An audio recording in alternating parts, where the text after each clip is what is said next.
ትንሱ እንደሄደች አልተመለሰችም ማለት ነው። ትላንትና ወንድሟና ወንድሟ ሚስት ሆነው እናናግራታለን። ትንሱም ትንሽ ያናግራቸው ልምጣ ብላ ወጥታ ነበር ማለት ነው። አላዛር ደግሞ ተከትላችሁ ወጥቶ ነበር፣ ግን ሳትመለስ ቀርታለች ማለት ነው። ሰላም ሰላም፣ ምንድን ነው የተከበራችሁ ቤተሰቦቼ እንዴት ናችሁ? ደህና ናችሁ ወይ? ባላችሁበት ሰላማችሁ ብዝት ብዝት ይበልልኝ እና ዛሬ አላዛር ትልቅ ጥፋት እያጠፋ ነው ማለት ደግሞ ያው ከአንድ ሰው ቁጭ ብለው ተነጋግረው እንደ ቤተሰብ መፍታት እያለባቸው የማይሆን ነገር ወደ ጉልበት እንጃ ምን ኢትዮጵያ ሕግ የለም ወይ እስከምንል ድረስ ነው የሚያሳዩን ያሉት። ትውልዱ ምን እንደሚማር ከነዚህ ግራ ገብቶናል። እና አላዛር ምንድን ነው ያደረገው?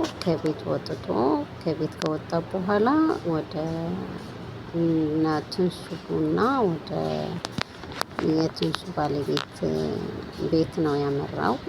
እዛ ሄዶ ደግሞ ብዙ ነገር ችግር ነው የፈጠረው ማለት ነው። እናቱ የት ትሄዳለች? ትመጣለች፣ ጠብቅ፣ ወንድሟ ነው የወሰዳት፣ የወንድሟ ሚስት ናት፣ ቤተሰቦቿ ናቸው፣ ለምንድን ነው እንደዚህ የምታረገው ብላ ስትሟገት ነበር። እውነት ማሜ እድሜና ጤና ይስጥሽ፣ ከድሮ ጥፋትሽ ተመልሰሽ ልጅሽን ወደ መገዛትና ወደ ትክክለኛ መንገድ ማምጣትሽ ጸጸትሽን እውነት ትክክል ነው ብዬ ነው የማስበው። ምክንያቱም አንድ ጥላቻ አንድ መጥፎ ነገር ያደረገ ሰው በመጥፎ አይደለም መመለስ ያለብን፣ በመልካም ነገር በጥሩ ነገር ስንመልስለት ጥሩ የሆነ ነገር ሁሉም ነገር እየተረጋጋ ያ ክፉ ነገር አስቦ ወደ እናንተ የመጣ ሰው ለራሱ ጥሩ ነገር እንዲያስብ ታደርጉታላችሁ። በምላሻችሁ ማለት ነው። አንድ ሰው ክፉ ነገር ይዞ ሲመጣ እናንተ ጥሩ ነገር መልካም ሆናችሁ ስትጠብቁት ያ ሰው ወደ ራሱ ሊመለስ ይችላል። እና ማሚ አሁን በጣም ትክክል እያደረገች ነው ብዬ ነው የማስበው። ምክንያቱም አሁን አላዛር የምታደርገው ነገር በጣም ተገቢ አይደለም። ኦኬ፣ እቺ ልጅ ቤተሰቦቿ ጋር ናት ያለችው፣ ቤተሰቦቿ ናት የወሰዷት ማለት ነው። ስለዚህ እቺ ልጅ አንተንም ያው ችግር እንዳለ መጀመሪያ እናውቃለን። ቤተሰብም ከትንሱ ጋርም ከአንተ ጋርም ሁሉ በጣም ችግር እንዳለ እናውቅ ነበር በምትለቁት ነገር ማለት ነው። ግን አንተ ምንድን ነው የፈለግከው? ቤተሰብ አዋርደህ እናትን አዋርደህ ሁሉንም ሜዳ ላይ ጥለህ ትንሱ ብቻ መያዝ ብቻ ነው የፈለግከው። እንደዚህ የሚሆን ነገር የለም። ትዳር ትልቅ ተቋም ነው። ትዳር ማለት አብሶ ደግሞ አሁን ልጅ እየመጣ ማለት ነው። ልጃችሁስ ምን ትማራለች ከእናንተ? የቤተሰብ ክብር ከሌላችሁ፣ የቤተሰብ አቀባበል አስተናገድ የማታውቁ ከሆነ ልጃችሁ ምን ትማራለች ከእናንተ? ይሄ ነው አባቴ ወይ ይሄ ነው እናቴ፣ ይሄ ናት አያቴ እያለች አንገት ነው የሚያስደፋ ነገር ለምንድን ነው የምትሰሩት ያላችሁት? ጭራሽ ይህንን እኮ ከአንተ የማይጠበቅ ነገር ነው። በቃ በጸባይ በሽምግልና ጀምራችሁታል አይደለ? በሽምግልና በጸባይ አጥፍቻለሁ፣ በድያታለሁ፣ ኦኬ በቃ ይቅርታ ተባብላችሁ ትንሱም አምናበት ቤተሰብም አምነበት እናትህም ተጸጽታ ይቅርታዋን ተቀብላ ሁሉንም ሰላም ማውረድ ካለበት እንደዚህ አድርጋችሁ ነው እንጂ እኛን ማን አለ የሚከለክለን? ማን አለ እንደዚህ የሚያደርግን ብላችሁ ማለት ከጥቅሙ ይልቅ ጥፋቱ እያመዘናችሁ ነው። ደግሞ ብዙ ተመልካች አላችሁ፣ ብዙ ኦዲየንስ አላችሁ። ለሱ የምታስተላልፉለት ትምህርት ደግሞ ለቀጣይ ትውልድ እያሰባችሁ ማለት ነው። ነገ ጠዋት ልጃችሁ ተወልዳ ደግሞ እንዲህ ነበረ ወይ የኔ ቤተሰብ፣ እንዲህ ነበረ ወይ አባቴ፣ እንዲህ ነበረች ወይ እናቴ፣ እንዲህ ነበረች ወይ አያቴ እንድትል አንገቷን እንድትደፋ አታርጓት ማለት ነው። ምክንያቱም ፈልግ አይደለም የምትመጣው ልጅ እናንተ ፈልጋችሁ ወዳችሁ ነው የምታመጧቸው እዚህ መሬት ላይ ማለት ነው። ስለዚህ አንድ ነገር ስታስቡ፣ አንድ ነገር ስታረጉ በስሜት ተነሳስታችሁ ሳይሆን ረጋ ብላችሁ በቃ ማለት አሁን እኮ ለእኔ ወይም ላንቺ ማለት ሳይሆን ለልጃችን ብላችሁ ማሰብ ነበረባችሁ። እና ዛሬ የተደረገው ነገር በጣም በጣም አሳፋሪና ብቻ ከእናንተ የማይጠበቅ ነገር ነው ያደረገው አላዛር ማለት ነው። ቤት ሂደህ አማጭ ቆይ፣ አንተ ትንሱን የምትወዳት የምታፈቅራት ከሆነ እኮ ቤተሰቧን ማክበር ግድ ይልሃል። ትንሱም እንደዛ ማለት ነው። አንተ የምትወድ የምታፈቅር ከሆነ ለምን 10 ጊዜ መጥፎ አይሆንም ቤተሰቦቹ? ለምን ማሚ 10 ጊዜ መጥፎ አትሆንም? ግዴታዋን ማክበር ያለባት ማለት ነው። አንተን ወዳ ቤተሰቦቿ ጠልታ፣ ወይም እሷ አንተን ወዳ ቤተሰቦቿ ጠልታ የሚሆን ነገር የለም ማለት ነው። ስለዚህ ዛሬ ባደረግከው ነገር በጣም ከባድ ነገር ነው። አይዶን ነው ለምን ዝም እንዳለ እሱ ለራሱ ማለት ነው። ከዚህ በፊት ብዙ ነገር እንትን ሲልህ ነበር፣ ብዙ ነገር። አሁን ግን በጣም እኔ እንጃ እንዴት የልብ ተሰምቶሃል። ምን እንዳለ ማን አይዞህ እንዳለ ባናውቅም አላዛር ከአንተ የሚጠበቅ ነገር አይደለም የምታረገው ነገር እና ትንሽ ትንሽ ትንሽ ትንሽ ረጋ ብትል ነገሮችን ተስተካክለ ረጋ ብለህ ቁጭ ብለህ በጠረጴዛ ዙሪያ ማስተካከል አትችሉም ወይ? መነጋገር አትችሉም ወይ? ተሰብስባችሁ ቁጭ ብላችሁ ካለመጫጫህ ሌላ ስራ የላችሁም ወይ? እንዴ ጎረቤት እዛ ቤታችሁም ጎረቤት ተማረርን ከገባችሁ 6 ወራችሁ 5 ወራችሁ እንግዲህ ከላይ እስከታች ይህን ያክል የሚያማርራችሁ ከሆነ ቆይ እኛ ምን እያረግን ነው? እኛ ምን እየሰራን ነው? ምን እየሆንን ነው ብላችሁ ማሰብ አለባችሁ። አሁን እቺ 2 ነፍስ ሆና ምን ያረጓታል ብለህ ነው? በዛ ላይ ቤተሰቦቿ ናቸው። አንተ ምን አስፈራ እንዴ? ምን አስጨነቀ? አሁን አንተ ባዳ አይደለም የወሰዳት እቺ ልጅ ሌላ ሰው ወይም ወጥታ አይደለም ብቻዋ የሄደችው ከቤተሰብ ጋር ናት አይደለም?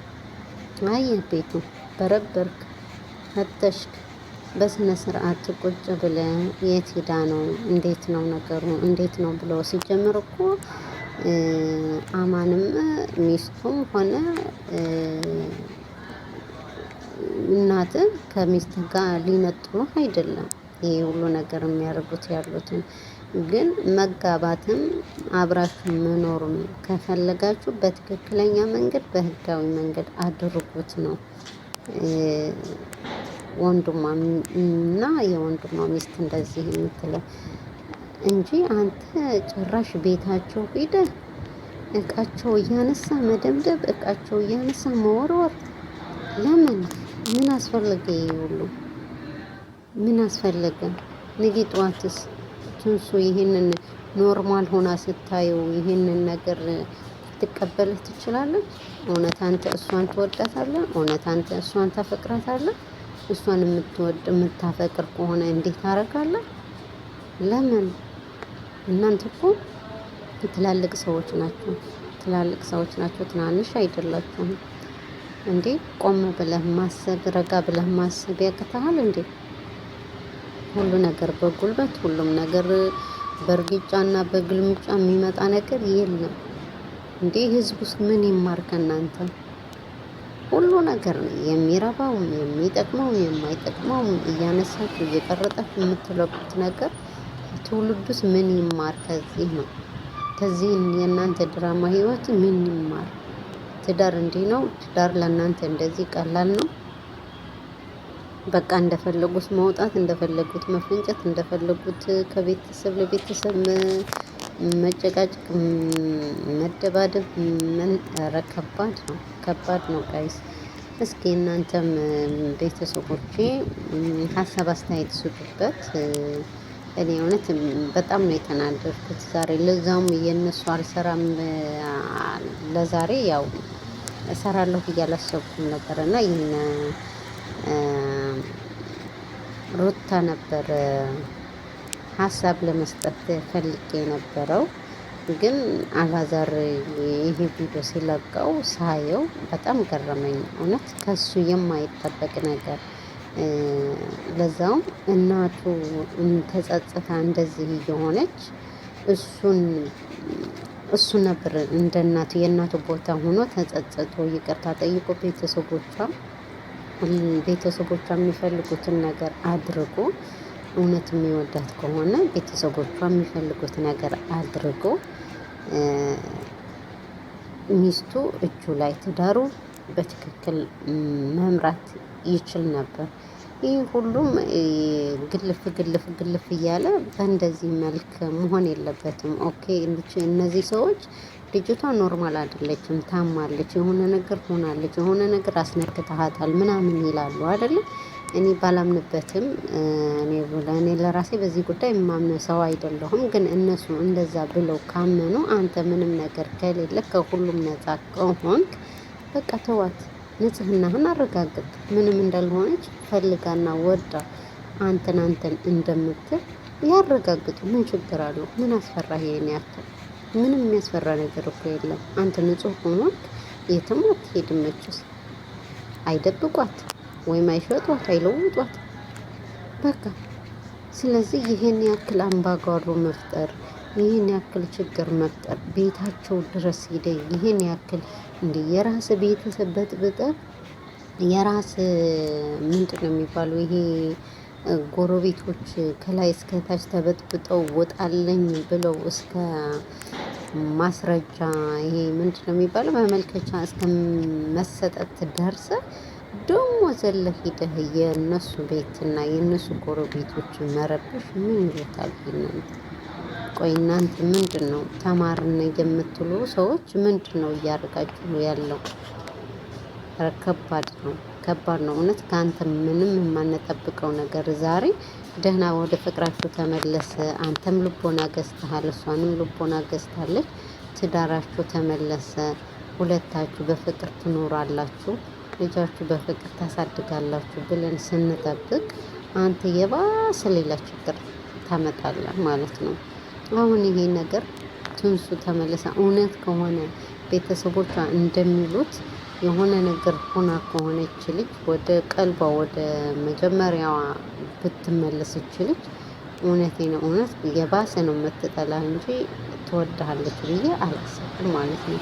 በእንደዚህ ነገር በሸይጧን መንገድ ስራ ማንንም የተሳካለት የለም። ለጊዜው ሊሆን ይችላል። ማንም መጥፎ ነገር ሲሰራ እኮ ለጊዜው ሊደሰት የፈለገው ነገር ሊያገኝ ይችላል። ግን ለተወሰነ ሰዓት ነው፣ ለተወሰነ ደቂቃ። ከዛ ግን ብዙ መከራ ይዞ ነው የሚመጣ። ብዙ ችግር፣ ብዙ ጭንቀት፣ የህሊና እረፍት የለውም። በህይወትህም በቃ ጥሩ ሰላም የሆነ ኑሮ አትኖርም። እና እውነት ከሆነ ቤተሰቦቿ እንደሚሉት ከሆነ በጣም በጣም ከባድ ነገር ነው የሚፈጠረው። ትንሱ ወደ ነበረችበት ነገር ስትመለስ ምን አይነት እንደሚጠብቅህ ማወቅ አያቅትህም። እና ስለዚህ ይሄ ሁሉ ነገር እንደዚህ ማድረግ የለብህም። ቤተሰቦቼ እናንተም ሀሳብ አስተያየት ስጡበት። እስኪ ላይክ፣ ሼር፣ ኮመንት